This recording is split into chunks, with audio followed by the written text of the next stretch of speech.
Hey, it is unseasonably cold tonight, so I'm kind of cozy, but it's also a dark and stormy night, so I thought we would go with a little bit of a ghost story tonight. Hopefully, the sound effects won't be too severe. Tonight's story is The Shadows on the Wall by Mary E. Wilkins Freeman. Henry had words with Edward in the study the night before Edward died, said Caroline Glynn. She spoke not with acrimony, but with grave severity. Rebecca Ann Glynn gasped by way of assent. She sat in a wide flounce of black silk by the corner of the sofa and rolled terrified eyes from her sister Caroline to her sister Mrs. Stephen Brigham, who had been, Emma Glynn, the one beauty of the family. The latter was beautiful still, with a large, splendid, full-blown beauty.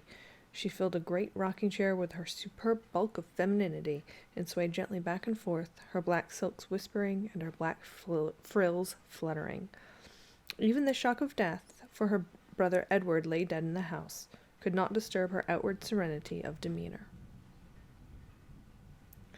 But even her expression of masterly placidity changed before her sister Caroline's announcement and her sister Rebecca Ann's gasp of terror and distress in response.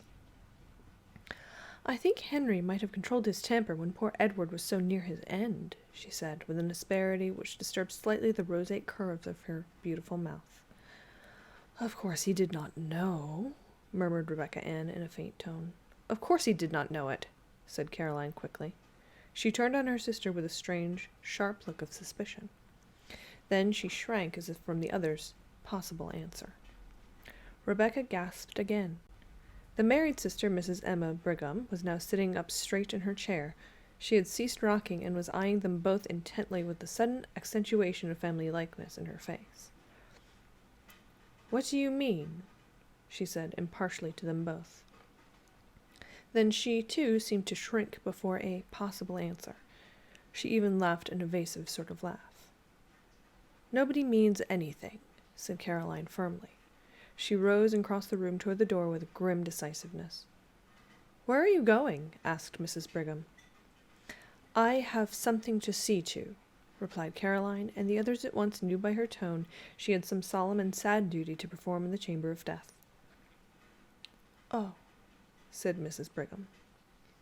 After the door had closed behind Caroline, she turned to Rebecca. "Did Henry have many words with him?" she asked. "They were talking very loud," replied Rebecca evasively. Mrs. Brigham looked at her. She had not resumed rocking. She still sat up straight, with a slight knitting of intensity on her fair forehead between the pretty rippling curves of her auburn hair. "Did you ever hear anything?" she asked in a low voice with a glance toward the door. "I was just across the hall in the south parlor, and that door was open and this door ajar," replied Rebecca with a slight flush. "Then you must have—" "I couldn't help it." "Everything?" "Most of it." "What was it?" "The old story. I suppose Henry was mad, as he always was, because Edward was living on here for nothing when he had wasted all the money father left him." Rebecca nodded with a fearful glance at the door. When Emma spoke again, her voice was still more hushed. "I know how he felt," said she. "It must have looked to him as if Edward was living at his expense, but he wasn't. No, he wasn't. And Edward had a right here according to the terms of father's will, and Henry ought to have remembered that. Yes, he ought. Did he say hard things?" "Pretty hard from what I heard." "What?" "I heard him tell Edward they had no business here at all, and he thought he'd better go away." "What did Edward say?" "That he would stay here as long as he lived, and afterward too, if he had a mind to, and he would like to see Henry get him out, and then—" "What?" "Then he laughed." "What did Henry say?" "I didn't hear him say anything, but—" "But what?" "I saw him when he came out of this room." "He looked mad?" "You've seen him when he looks so." Emma nodded. The expression of horror on her face had deepened. "Do you remember that time he killed the cat because she had scratched him?" "Yes, don't!" Then Caroline re-entered the room. She went up to the stove in which a wood fire was burning. It was a gloomy, cold day of fall, and there she warmed her hands, which were reddened from recent washing in cold water. Mrs. Brigham looked at her and hesitated. She glanced at the door, which was still ajar. It did not easily shut, being still swollen with the damp weather of the summer. She rose and pushed it together with a sharp thud which jarred the house. Rebecca started painfully with a half-exclamation. Caroline looked at her disapprovingly. "It is time you controlled your nerves, Rebecca," she said. Mrs. Brigham, returning from the closed door, said imperiously that it ought to be fixed, it shut so hard. "It will shrink enough after we have had the fire a few days," replied Caroline. "I think Henry ought to be ashamed of himself for talking as he did to Edward," said Mrs. Brigham abruptly, but in an almost inaudible voice. "Hush," said Caroline, with a glance of actual fear at the closed door. "Nobody can hear with the door shut. I say again, I think Henry ought to be ashamed of himself. I shouldn't think he'd ever get over it, having words with poor Edward the very night before he died. Edward was enough sight better disposition than Henry, with all his faults. I never heard him speak a cross word, unless he spoke cross to Henry that last night. I don't know but he did, but from whatever Rebecca overheard. Not so much cross as sort of soft and sweet and aggravating," sniffed Rebecca. What do you think really ailed Edward?" asked Emma, in hardly more than a whisper. She did not look at her sister. "I know you said he had terrible pains in his stomach and had spasms, but what do you think made him have them?" "Henry called it gastric trouble. You know Edward always had dyspepsia." Mrs. Brigham hesitated a moment. "Was there any talk of an examination?" said she. Then Caroline turned on her fiercely. "No," she said in a terrible voice. "No." The three sisters' souls seemed to meet on one common ground of terrified understanding through their eyes. The old-fashioned latch of the door was heard to rattle, and a push from without made the door shake ineffectually. "It's Henry," Rebecca sighed, rather than whispered. Mrs. Brigham settled herself after a noiseless rush across the floor into her rocking-chair again, and was swaying back and forth with her head comfortably leaning back when the door at last yielded and Henry Glynn entered. He cast a covertly sharp, comprehensive glance at Mrs. Brigham with her elaborate calm, at Rebecca quietly huddled in the corner of the sofa with her handkerchief to her face, and only one small, uncovered, reddened ear as attentive as a dog's, and at Caroline sitting with a strained composure in her armchair by the stove. She met his eyes quite firmly with a look of inscrutable fear and defiance of the fear and of him. Henry Glynn looked more like this sister than the others. Both had the same hard delicacy of form and aquilinity of feature. They confronted each other with the pitiless immovability of two statues in whose marble lineaments emotions were fixed for all eternity. Then Henry Glynn smiled, and the smile transformed his face. He looked suddenly years younger, and an almost boyish recklessness appeared in his face. He flung himself into a chair with a gesture which was bewildering from its incongruity with his general appearance. He leaned his head back, flung one leg over the other, and looked laughingly at Mrs. Brigham. "I declare, Emma, you look younger every year," he said. She flushed a little, and her placid mouth widened at the corners. She was susceptible to praise. "Our thoughts today ought to belong to the one of us who will never grow older," said Caroline in a hard voice. Henry looked at her, still smiling. "Of course, we none of us forget that," he said, in a deep, gentle voice. "But we have to speak to the living, Caroline, and I have not seen Emma for a long time, and the living are as dear as the dead." "Not to me," said Caroline. She rose and went abruptly out of the room again. Rebecca also rose and hurried after her, sobbing loudly. Henry looked slowly after them. "Caroline is completely unstrung," said he. Mrs. Brigham rocked. A confidence in him, inspired by his manner, was stealing over her. Out of that confidence she spoke quite easily and naturally. "His death was very sudden," said she. Henry's eyelids quivered slightly, but his gaze was unswerving. "Yes," said he, "it was very sudden. He was sick only a few hours." "What did you call it?" "Gastric." "You did not think of an examination?" "There was no need. I am perfectly certain it's the cause of his death." Suddenly Mrs. Brigham felt a creep, as of some live horror, over her very soul. Her flesh prickled with cold before an inflection of his voice. She rose, tottering on weak knees. "Where are you going?" asked Henry in a strange, breathless voice. Mrs. Brigham said something incoherent about some sewing which she had to do, some black for the funeral, and was out of the room.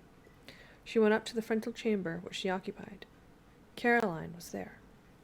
She went close to her and took her hands, and the two sisters looked at each other. "Don't speak. Don't. I won't have it," said Caroline finally, in an awful whisper. "I won't," replied Emma. That afternoon the three sisters were in the study. Mrs. Brigham was hemming some black material. At last she laid her work in her lap. "It's no use. I cannot see to sew another stitch until we have a light," said she. Caroline, who was writing some letters at the table, turned to Rebecca in her usual place on the sofa. "Rebecca, you had better get a lamp," she said. Rebecca started up. Even in the dusk, her face showed her agitation. "It doesn't seem to me we need a lamp quite yet," she said in a piteous, pleading voice like a child's. "Yes, we do," returned Mrs. Brigham peremptorily. "I can't see to sew another stitch." Rebecca rose and left the room. Presently she entered with a lamp. She set it on the table, an old-fashioned card table which was placed against the opposite wall from the window. That opposite wall was taken up with 3 doors. The one small space was occupied by the table. "What have you put that lamp over there for?" asked Mrs. Brigham, with more of impatience than her voice usually revealed. "Why didn't you set it in the hall and have done with it? Neither Caroline nor I can see if it's on that table." "I thought perhaps you would move," replied Rebecca hoarsely. "If I do move, we can't both sit at that table. Caroline has her paper spread all around. Why don't you set the lamp on the study table in the middle of the room so that we can both see?" Rebecca hesitated. Her face was very pale. She looked with an appeal that was fairly agonizing at her sister Caroline. "Why didn't you put the lamp on this table as she says?" asked Caroline, almost fiercely. "Why do you act so, Rebecca?" Rebecca took the lamp and set it on the table in the middle of the room, without another word. Then she seated herself on the sofa and placed a hand over her eyes as if to shade them, and remained so. "Does the light hurt your eyes, and is that the reason you didn't want the lamp?" asked Mrs. Brigham kindly. "I always like to sit in the dark," replied Rebecca chokingly. Then she snatched her handkerchief hastily from her pocket and began to weep. Caroline continued to write, Mrs. Brigham to sew. Suddenly, Mrs. Brigham, as she sewed, glanced at the opposite wall. The glance became a steady stare. She looked intently, her work suspended in her hands. Then she looked away again and took a few more stitches. Then she looked again, and again turned to her task. At last she laid her work in her lap and stared concentratedly. She looked from the wall round the room, taking note of the various objects. Then she turned to her sisters. "What is that?" said she. "What?" asked Caroline harshly. "That strange shadow on the wall," replied Mrs. Brigham. Rebecca sat with her face hidden. Caroline dipped her pen in the inkstand. "Why didn't you turn around and look?" asked Mrs. Brigham in a wondering and somewhat aggrieved way. "I am in a hurry to finish this letter," replied Caroline shortly. Mrs. Brigham rose, her work slipping to the floor, and began walking around the room, moving various articles of furniture with her eyes on the shadow. Then suddenly she shrieked out, "Look at this awful shadow! What is it? Caroline, look! Look! Rebecca, look! What is it?" All Mrs. Brigham's triumphant placidity was gone. Her handsome face was livid with horror. She stood stiffly pointing at the shadow. Then, after a shuddering glance at the wall, Rebecca burst out in a wild wail. "Oh, Caroline, there it is again! There it is again!"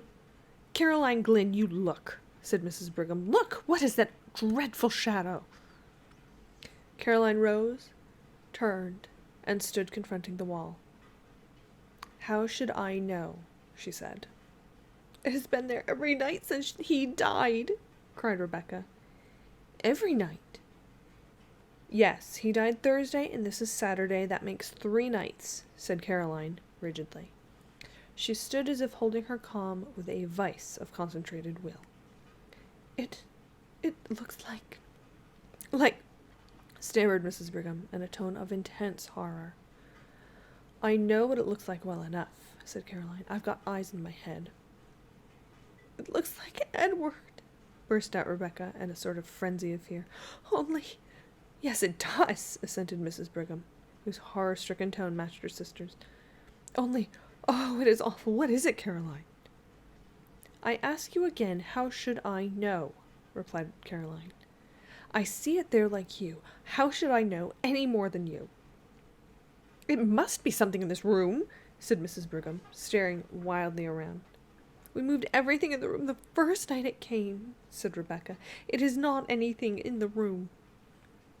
Caroline turned upon her with a sort of fury. "Of course it is something in the room," said she. "How you act! What do you mean talking so? Of course it is something in the room."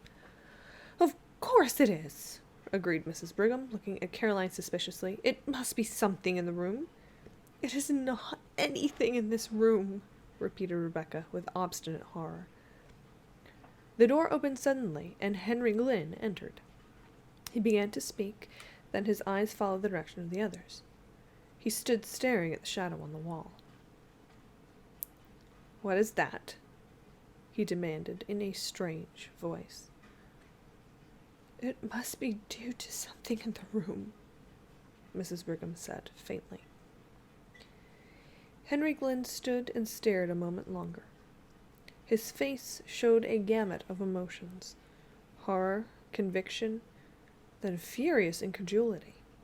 Suddenly he began hastening hither and thither about the room. He moved the furniture with fierce jerks, turning ever to see its effect upon the shadow on the wall. Not a line of its terrible outlines wavered. "It must be something in the room," he declared in a voice which seemed to snap like a lash. His face changed. The inmost secrecy of his nature seemed evident upon his face, until one almost lost sight of his lineaments.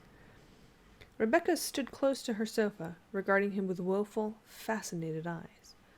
Mrs. Brigham clutched Caroline's hand. They both stood in a corner, out of his way. For a few moments he raged about the room like a caged wild animal. He moved every piece of furniture. When the moving of a piece did not affect the shadow, he flung it to the floor. Then suddenly he desisted. He laughed. "What an absurdity," he said easily. "Such a to-do about a shadow." "That's so?" assented Mrs. Brigham, in a scared voice which she tried to make natural. As she spoke, she lifted a chair near her. "I think you have broken the chair that Edward was so fond of," said Caroline. Terror and wrath were struggling for expression on her face. Her mouth was set, her eyes shrinking. Henry lifted the chair with a show of anxiety.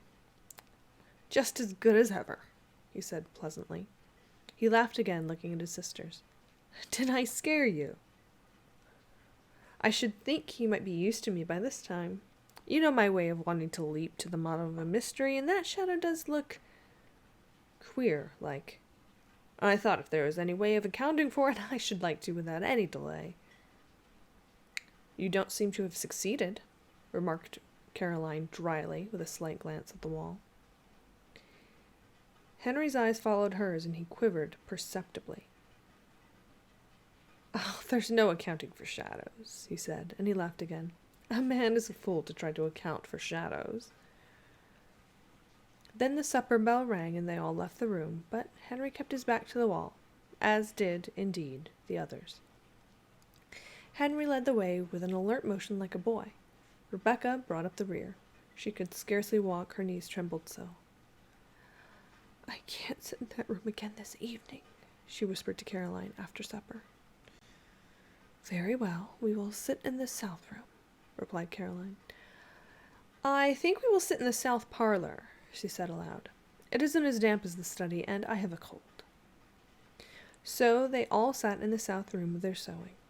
Henry read the newspaper, his chair drawn close to the lamp on the table.